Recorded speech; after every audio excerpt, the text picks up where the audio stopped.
ஐயா வணக்கம். வணக்கம்.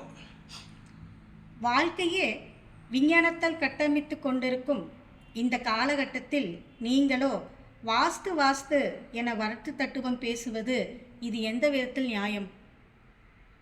நியாயமான கேள்விதான், சற்று கடுமையான கேள்வியும் கூட. அவ்வளவு சுலபமான பதிலில் உங்களுக்கு சற்று விளக்கமாக சொல்லத்தான் வேண்டும். நீங்கள் சொல்லுவது இன்றைக்கு எல்லாமே உலகமே விஞ்ஞானத்தால் இயங்குகிறது. உடலை கூட விஞ்ஞானம் தான் இயக்கிறது. செயற்கை கண் பொருத்துகிறார்கள், செயற்கை இதயம் பொருத்துகிறார்கள், செயற்கை கால் கொண்டு நடக்கிறார்கள். இப்படி எல்லாம் செய்து கொண்டிருப்போது வாஸ்து என்ன செய்யும் என்று நீங்கள் கேட்கிறீர்கள். உண்மைதான். உங்களுடைய உடம்பிலே இருக்கிற கண்ணும் காதும் மூக்கும் மூளையும் முகமும் உருவமும் கணையமும் கல்லீரலும் இதயமும் இறப்பையும் இப்படி எண்ணற்ற உருவங்கள் செயல் பணிகளை எல்லாம் எண்ணற்ற கருவிகளை எல்லாம் புதிதாக பழுதுபார்க்கவும் முடியும், உருவாக்கவும் முடியும், வெற்றிகரமாக பொருத்தவும் முடியும்.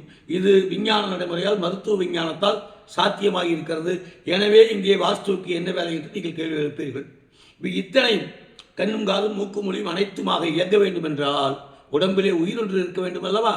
அந்த உயிர் எங்கிருந்து வருகிறது உங்களுக்கு யாருக்காவது தெரியுமா? அது எப்படி போகிறது என்று புரிகிறதா? முன்காலத்தில் தெம்மாங்கு பாடல்கள் உண்டு. தூங்கையிலே வாங்குகிற மூச்சு அது குறிமாறி போனாலும் போச்சென்று சொல்வார்கள்.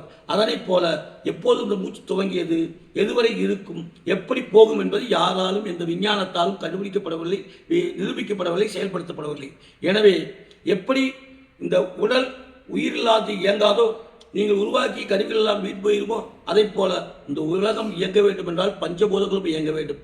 நீர், நெருப்பு, காற்று, ஆகாயம், நிலம் என்னும் 5 சக்திகளும் இயங்கினால்தான், 5 இயக்கம் சரியாக அமைந்தால்தான் உலக இயக்கம் சரியாக வரும். அந்த 5 சக்தியையும் பங்கி எடுத்து நம்முடைய அமைப்புகளுக்கு கொண்டு வருவதே, நம்முடைய அமைப்புகளை சீர்படுத்துவதே, நம்முடைய வாழ்க்கையை சரிபடுத்திக் கொள்ளும். அதற்காகத்தான் வாஸ்து. அதை சொல்லுவதுதான் வாஸ்து, வேறு ஒன்றுமல்ல. இதை உங்களுக்கு புதிதாக நாங்கள் ஒன்றை உருவாக்கி தரவில்லை, கண்டுபிடிக்கப்படவில்லை. ஆனால் இருக்கிற சக்தியை, இயக்கத்தை சரியாக பயன்படுத்தினால் நாம் நலமாக வாழ்வோம். அதற்காக மட்டுமே வாஸ்து. அதை ஏற்றுக்கொள்ளுங்கள், பரிசீலியுங்கள், இன்னும் அதை செம்மைப்படுத்துவதற்கு முயற்சியுங்கள். அதுவே என்னுடைய வேண்டுகோளாக இருக்கட்டும். நன்றி, வணக்கம்.